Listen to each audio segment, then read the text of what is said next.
My wife, who just had a baby 3 months ago, is back that night while she was doing laundry in the bathroom. My son quietly asked, "Me dad, who's that auntie in the bathroom?" A chill ran down my spine. Could there be a thief hiding in the bathroom my son saw? So I calmly asked him, "What auntie, where is she now? Is she still in the bathroom? The auntie who had dinner with us? You even called her wife." I heard mom and dad in the room. "What joke are you playing? Isn't that your own mother? You haven't seen her for only 3 months. And you don't recognize her?" My son was so scared he almost cried. "No, that's not my mom." Half an hour later, my son finally fell asleep. I went back to the main room ready to go to bed, but then I saw a message pop up on my WeChat clone app. I created this secondary account a year ago to prank a friend. I set the profile picture and name to file transfer assistant I forgot about. Later I tapped on the WeChat clone. I wanted to see who sent the wrong message. To my surprise, it was my wife. How is she still alive? Didn't I kill her? My heart skipped a beat after reading the message. I looked up at the bedroom door I had closed. I could faintly hear the sound of a hairdryer outside. It was Lily blow-drying her hair. Could her best friend have arrived? I was holding my phone about to open the door to find Lily, but then another message came from the other side. "Oh right, Lily's body is hidden under the bed in the main room. I'll check it when I get back." I pretended I hadn't received it and pulled my hand back from the door. Then I checked under the bed, but it was too dark under there to see anything strange. Fear instantly enveloped me, so I shone my phone's flashlight inside only to find it empty. Nothing was there. I pretended to breathe a sigh of relief. Lily suddenly appeared behind me.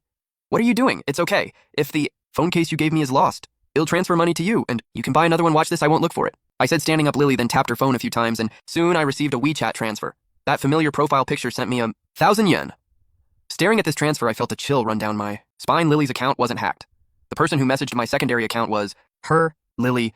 I haven't been sleeping well lately. I often wake up in the middle of the night. I'll go sleep with him in his room today. Without waiting for Lily's reply, I quickly went to my son's room and locked the door from the inside. Then I took out my phone and switched between WeChat accounts, confirming that it was indeed Lily who had messaged me. Suddenly I heard faint footsteps outside the door, followed by the sound of the doorknob turning. But the door was locked by me, so the person outside couldn't open it. I held my breath, staring intently at the slightly turning doorknob. Fortunately, after a while, the doorknob stopped moving and the footsteps gradually faded away.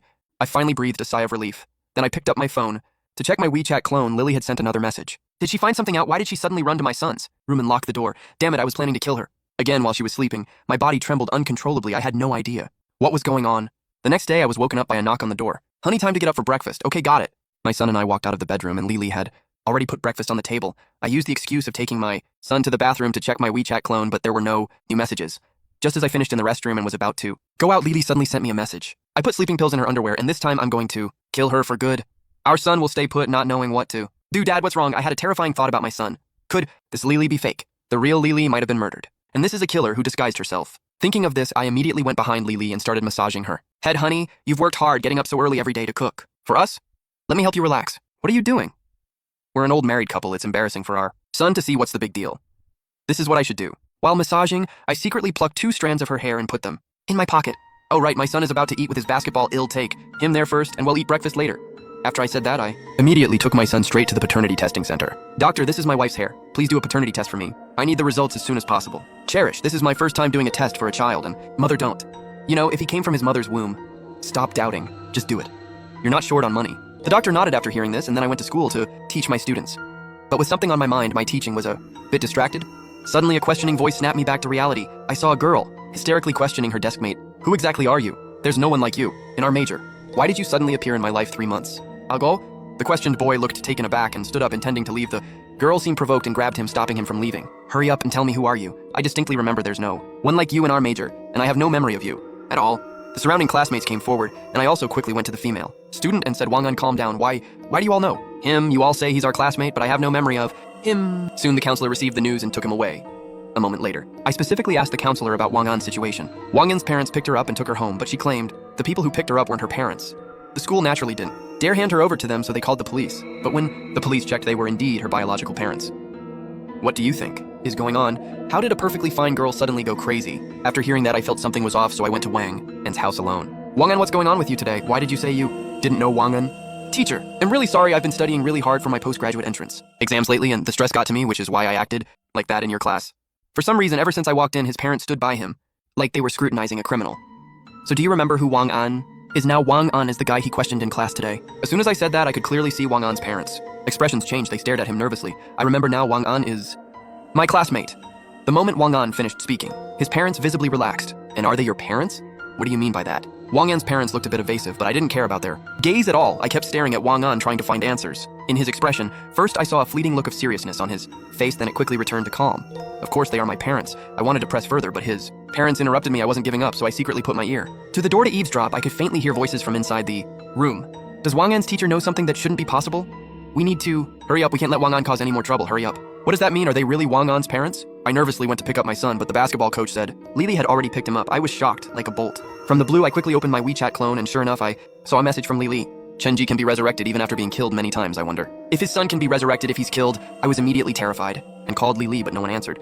So I decisively called the police.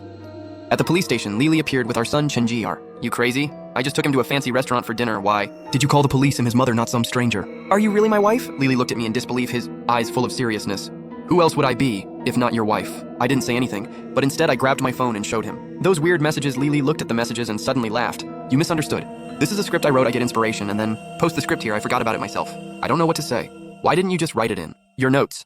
It's so inconvenient to write it in notes. I really didn't know that File Transfer Assistant was your alternate account. No wonder you were acting weird last night. I wanted to sneak in and sleep with you all last night, but you locked the door. After the misunderstanding was cleared up, we went home. I went to the bathroom to secretly wash my hands. Dad, do you not like Mom? What? Do you mean I saw you being very close with that aunt outside? You used to only be close with Mom? What nonsense are you talking about? Isn't that your mom outside? She's not. My mom, she's not at all. I felt something was wrong. It's impossible for him to suddenly not recognize his mom. This has never happened before. This made me think of Wang Gang. She also said her parents weren't her real parents. So my son is in the same situation as Wang Gang. Just as I was contemplating this, the doctor suddenly sent the paternity test results. The results showed that my son and Lily were indeed father and son. Looking at the results, I breathed a sigh of relief. It seems I was overthinking. At night, after my son fell asleep, I was about to open the door to leave when a call came from an unknown number. But when I answered, the person on the other end didn't speak, but made a strange scratching sound. After 5 seconds, the call was suddenly hung up. I tried to call back, but to my horror, there was no call record. For a moment, I felt a chill run down my spine. I tried to convince myself it was a phone malfunction. Suddenly, my WeChat split screen popped up with a friend request. It said, I know all the truth. I immediately accepted the request. Then the other party sent me an audio file. I clicked on it and a creepy voice came out. Wang Gang, do you think we are your parents? Of course, look closer. Are we really your parents, Mom and Dad? Why are you asking this? You are my parents. Look closer. Is there anything wrong with us? Who are you? Who exactly are you?